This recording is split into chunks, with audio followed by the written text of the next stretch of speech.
Welcome to the Pharmacy Leaders Podcast with your host, Tony Guerra. The Pharmacy Leaders Podcast is a member of the Pharmacy Podcast Network, with interviews and advice on building your professional network, brand, and a purposeful second income from students, residents, and innovative professionals.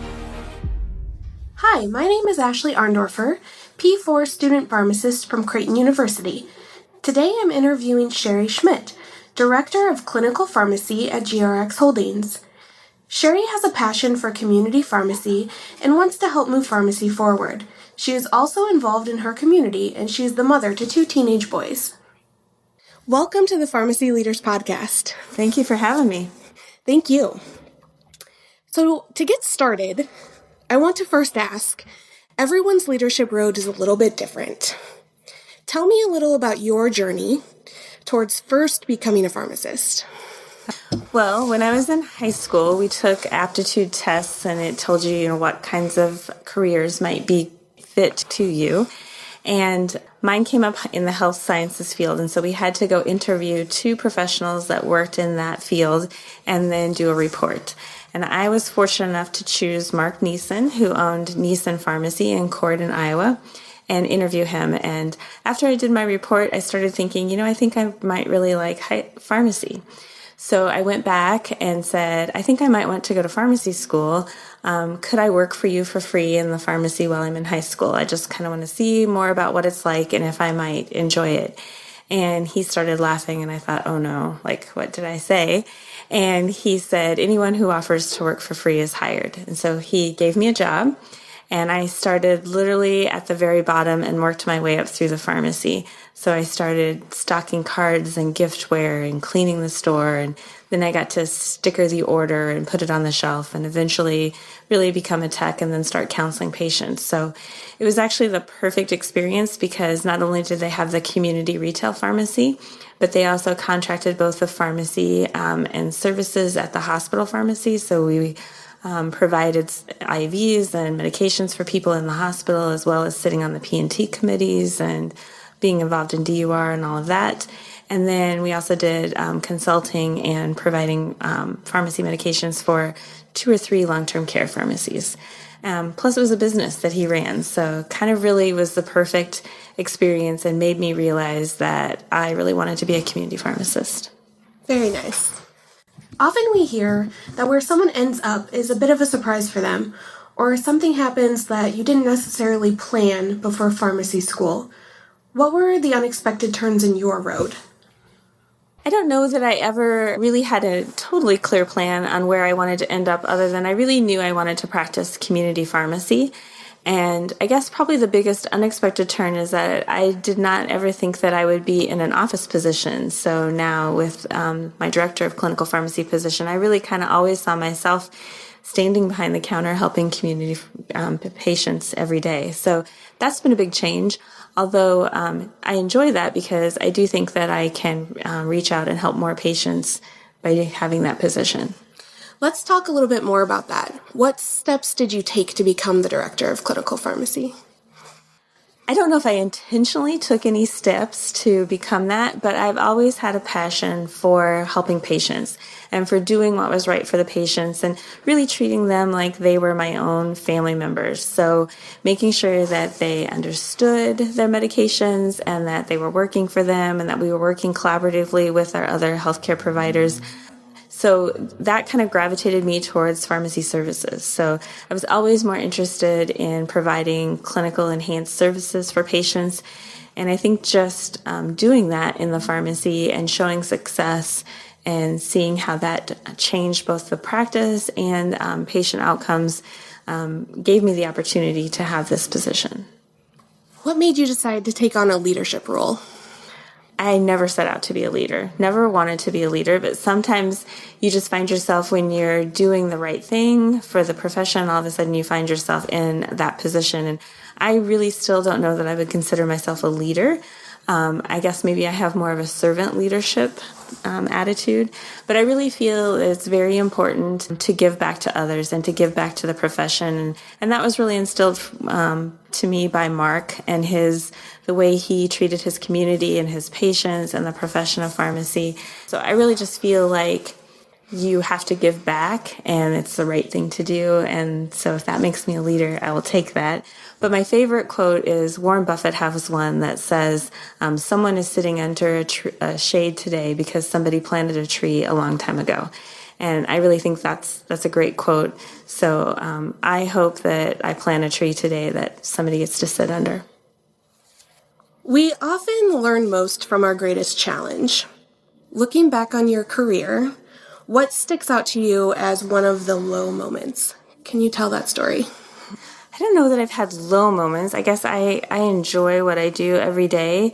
Certainly there's a lot of stress involved in the profession of pharmacy, and having enough staff and being able to do everything that you need to do. I really think those moments are where you find out if this is really what you love doing or not, and if you need to do something different. So I don't know that I really have any major challenges that made me question what I wanted to do, but maybe made me realize maybe how I need to do things differently, how I need to delegate and teach other staff so that you can kind of spread it and everyone can practice at the top of their license so you can all do the things that you need to do to take care of patients. So I have worked with GRX for the past 6 years. And during that time, and especially this summer with you as my preceptor, it is clear to me that you're an advocate for your patients and for pharmacy as a profession. So I'd like to talk about both.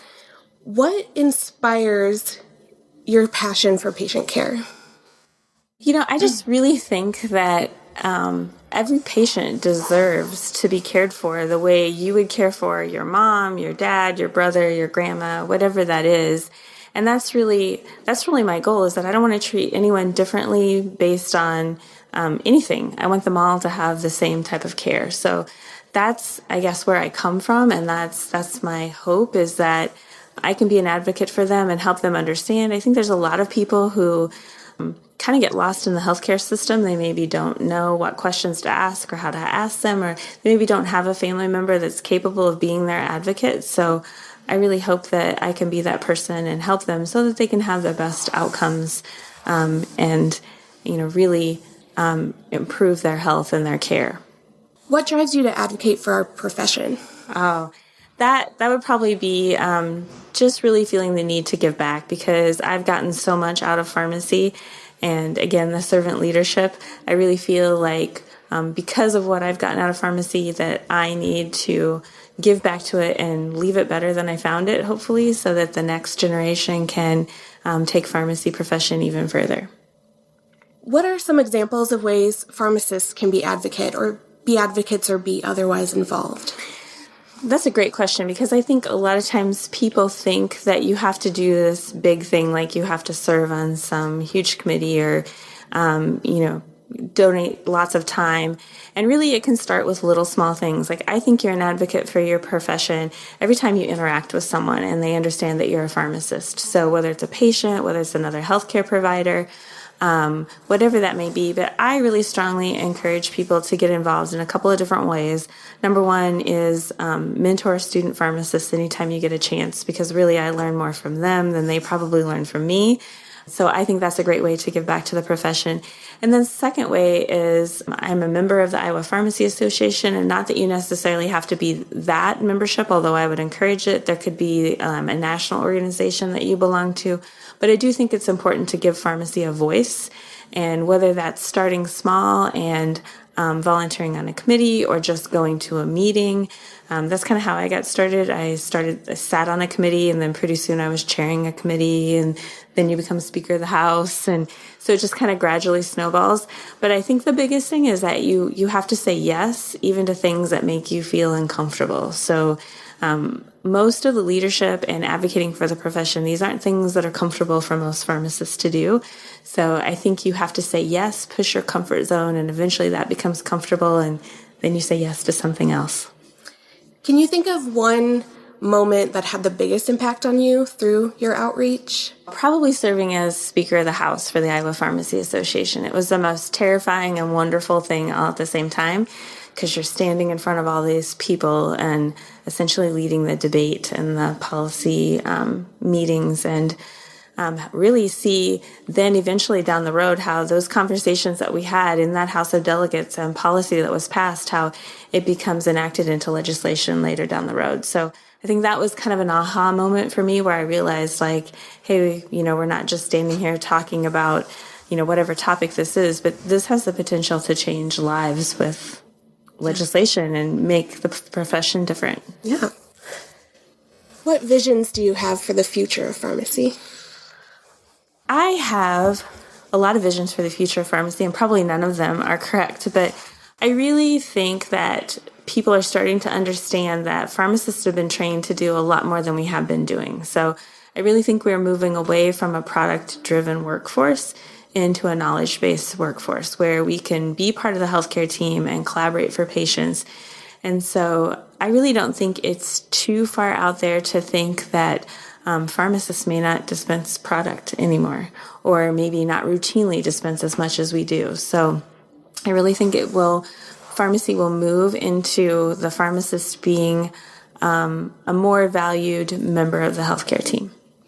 So speaking to that, what do you see as the role of the pharmacist in the next 5 years or 10 years? I think the next 5 or 10 years are probably not going to be easy. I do think that we'll be going through a lot of change in the profession of pharmacy as we try to move from product-based to knowledge-based, and where does the payment revenue come from in that type of model. I think we're starting to take some of those steps now. But I think over the next 5 years, you'll start to see pharmacists in some new roles that maybe you have not traditionally seen them in before. I think there will be new payment models for pharmacists that develop. And I think there'll be some growing pains because not everyone's going to like it. Some people may be more comfortable standing behind a counter, and I think that that's still going to be an option in the next 5 to 10 years. But I really feel like pharmacists are going to have to come out of their comfort zones as well and really start taking responsibility for patients and for their outcomes and care.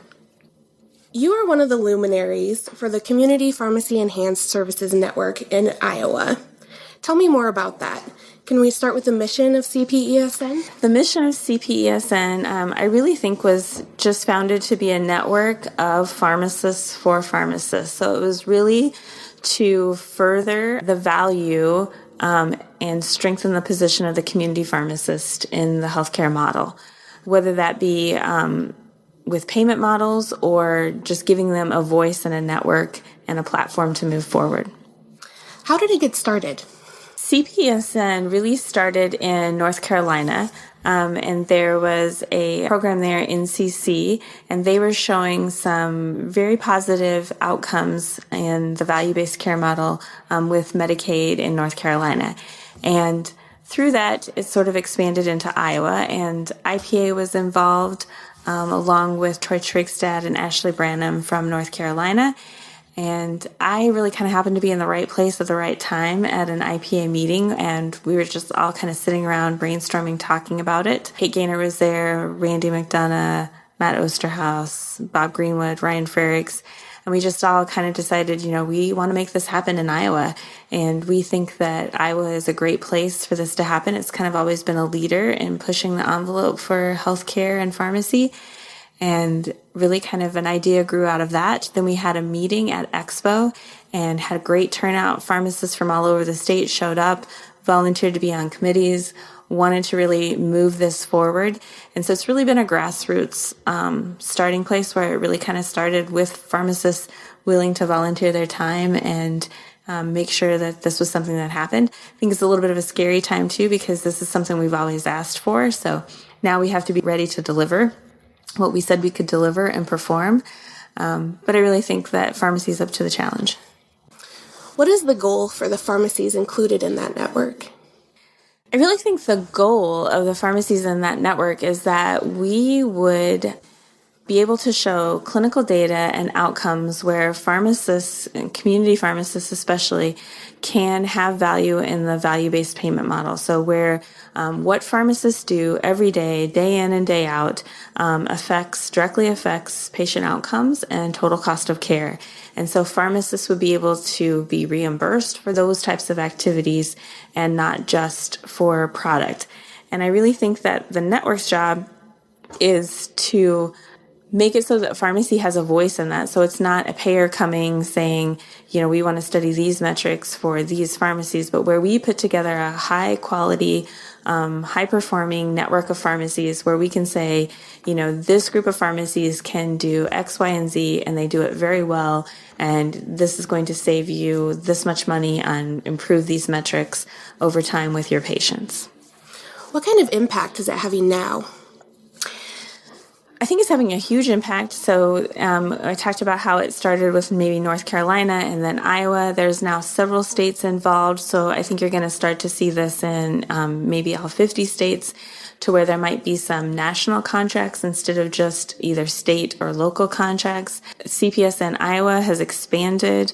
It's growing. We have over 80 pharmacies involved now in the state, and really looking to further the services that we provide and gather some data to be able to show the impact that we can have. There are payers on board now that are paying for services. So I think it's having a huge impact and actually hopefully changing the healthcare landscape. So speaking of that, do you think it will impact the future? What do you see happening in the future as a result from this network? I think this network is exactly how we talked about pharmacy being involved in the value-based healthcare model and pharmacists having a position in community pharmacy. This, I think, network is going to give the pharmacists that platform to do that and really show the value that community pharmacists have in the healthcare model and to their patients, and more clearly show what they do every single day. As someone who is just about to graduate, what is one piece of advice you have for my colleagues and me? Oh, that's a really tough one. Keep an open mind and know that nothing is going to be probably as you envisioned it to be. I think it's very scary the first time that you stand alone as a practitioner where you realize, this is my license. But you've been trained for this and you're ready for it. And then, like I said before earlier, say yes. So do some of those things that push you out of your comfort zone a little bit. Take some chances, get involved, and give back to your profession. Thank you. Specifically for me, I am starting interviews for a PGY1 residency in community pharmacy. What tips do you have for potential applicants? I think you have to be yourself and you have to find what fits with your goals. Tips, I would just say, really, it's a lot like a job interview. So you're interviewing them, they're interviewing you, and look for a place that kind of fits with your vision of what you want to do. But don't be afraid to look outside of your comfort level too, because we only know what we know. So there might be a different practice opportunity out there that you've never been exposed to before that you may find that that's the one that's for you. That's very good advice. Thank you. Yeah. If you were the residency director, what would you look for in the potential resident? I would look for a resident that has had some work experience and a background in the community pharmacy arena, some knowledge of maybe where healthcare is heading and the vision of value-based pharmacy models. But really, I think the main qualities I would be looking for is someone who is adaptable, someone who's self-motivated, a self-starter, but yet I can trust to work on their own independently, but also ask questions when they need to know which direction they should be going. So I think there's a high level of trust that's there. I think sometimes you just kind of click with that person and you know that you would work well together and that you have a similar vision for the projects that you're working on. Is there anything I haven't covered that you would like to talk about, either about pharmacy or leadership? I just think it's a very exciting time to be a pharmacist, and I think it's a very exciting time to be graduating from pharmacy school. I think your opportunities are going to be really limitless, and I really think we'll start to see roles kind of change. And one thing I would like to say is I hear students a lot of times say, well, I want to be a clinical pharmacist, so I want to practice in the hospital setting. And so I just want people to know that there are clinical pharmacists in all settings, regardless of, it's not just in the hospital setting, and that really you can have an impact on patient care. And the best thing is, in my opinion, of being a pharmacist is when a patient or a family member comes up to you and says, thank you, you really made a difference in, my life or my loved one's life. I think if you get that a couple of times in your career, you're pretty lucky. Well, thank you so much for being on the Pharmacy Leaders Podcast. It's been a pleasure to talk to you today. Thank you for having me. Support for this episode comes from the audiobook Memorizing Pharmacology, a relaxed approach. With over 9,000 sales in the United States, United Kingdom, and Australia, it's the go-to resource to ease the pharmacology challenge. Available on Audible, iTunes, and Amazon.com, in print, ebook, and audiobook. Thank you for listening to the Pharmacy Leaders Podcast with your host, Tony Guerra. Be sure to share the show with the hashtag #PharmacyLeaders.